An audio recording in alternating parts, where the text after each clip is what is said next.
क्या कांग्रेस पार्टी जिस नाम पर पूरी राजनीति करती है, बार बार वो कहते हैं ना कि हम गांधीवादी लोग हैं, हम महात्मा गांधी की बनाई हुई, बचाई हुई, बढ़ाई हुई कांग्रेस, उसको लेकर आगे चल रहे हैं, जिसके नाम पर पूरे गांधी परिवार ने अपना उपनाम बदल लिया। उनका उपनाम असली नहीं है, अलग अलग नामों से वो जाने जाते, अगर होते तो अलग अलग उपनामों से जाने जाते। लेकिन प्रियंका भी, प्रियंका वाड्रा भी शादी होने के बाद नहीं प्रियंका गांधी कहती, राहुल गांधी लिखा जाता है, सोनिया गांधी हो गई हैं। सवाल यह है कि वो सनातनी हिंदू महात्मा गांधी आज उनकी आत्मा कराह नहीं रही होगी।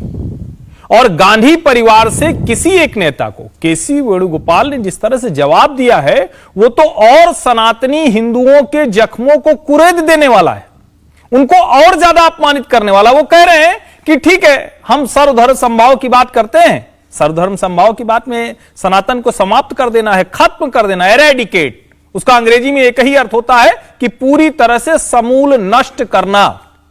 उन्हें शायद इस वक्त हर तरह की राजनीति, हर तरह की कुर्सी, हर तरह की सीट, उससे आगे निकलकर एक बात करनी चाहिए थी कि यह उनकी राजनीति हो सकती है। लेकिन कांग्रेस पार्टी कह रही है कि सनातन इस देश का मूल है, हिंदू इस देश का मूल है, इस देश की पहचान है। महात्मा गांधी उसी सनातनी हिंदू को लेकर रोज राम धुन गाते थे और उसी आधार पर हमारी ये पार्टी चल रही। उसमें कांग्रेस पार्टी चूक गई है। देश के दूसरे हिस्से के लोगों को यह बहुत बुरा लग रहा होगा। तमिलनाडु में जिस तरह से द्रविड़ मूवमेंट के नाम पर करीब करीब देश विरोधी, करीब करीब मैं क्यों कह रहा हूं, क्योंकि लोकतंत्र में सबको अपना फ्रीडम ऑफ एक्सप्रेशन है, अपने तरीके से राजनीति करते हैं, अपने तरीके से आइडियोलॉजी आगे बढ़ाते हैं।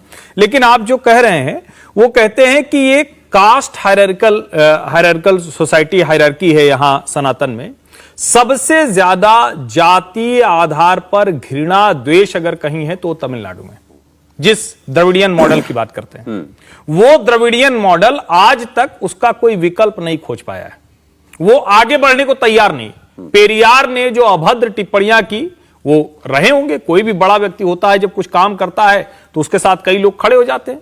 आप किसी को भी गालियां भी देने लगिए तो आपके साथ 4 लोग खड़े हो जाते हैं।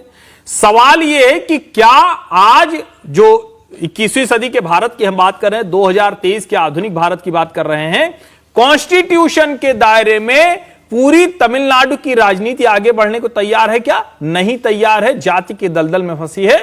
हिंदू विरोध और हिंदी विरोध यह नियमित था, यह वहां की राजनीति के मूल में था। लेकिन वो हिंदू और हिंदी विरोध से आगे बढ़कर सनातन के समूल नाश की तरफ जाता है। अब मैं इससे आगे एक कदम पूछता हूं। नूपुर शर्मा सबको याद है या भूल गई? भूल गई होगी सबको। वो छिपकर सिर्फ इसलिए रह रही है कि एक डिबेट में, शिवलिंग पर होने वाली डिबेट में, कहीं उसने प्रतिक्रिया में कुछ बोल दिया। जो बोला वो एक आस्था को मानने वालों को बहुत बुरा लगा। उसके बाद कन्हैयालाल दर्जी मर गया, उमेश कोल्हे मर गया, देश भर में लगा कि क्या हो जाएगा। आज भी सनातन और हिंदू को मानने वाले ऐसा कुछ नहीं कह रहे हैं। वो एक लाइन की बात कह रहे हैं कि क्या सर्वोच्च न्यायालय का कोई न्यायाधीश आज ये बोलेगा कि ये भी हेट स्पीच है? सर्वोच्च न्यायालय ने कहा था कि हम सुओ मोटो स्वतः संज्ञान लेगा। वो बोलेगा कि उदयनिधि स्टालिन के बयान की वजह से पूरे देश में 2 लोग आमने सामने खड़े हो गए या 4 लोग आमने सामने खड़े हो गए। और ये कौन लोग हैं? ये वही लोग हैं ना, इसी हिंदू धर्म से निकलकर सिख, बौद्ध, जैन, पता नहीं कौन कौन, कल को कोई मानने लगे। अभी एक गुजरात में नया विवाद खड़ा हुआ है कि स्वामीनारायण संप्रदाय के लोग जो अयोध्या के छपिया से निकलकर जाते हैं, वो वहां कुछ लोग स्वामीनारायण को भगवान बना रहे हैं और कह रहे हैं कि हनुमान जी, शिव पार्वती सब छोड़िए, ये सबसे बड़े भगवान हैं। हम हिंदू इतने उदार हैं, लेकिन क्या पार्टियां इस तरह से व्यवहार करेंगे उसको राजनीतिक चश्मे से देखा जा सकता है। ये भाजपा का मसला नहीं है। सनातन पर हमला इन पार्टियों पर भारी पड़ेगा, पूरे देश में भारी पड़ेगा और शायद तमिलनाडु की राजनीति में भी बड़ा परिवर्तन हमको देखने को मिलेगा। भाजपा के पास वहां खोने के लिए कुछ नहीं।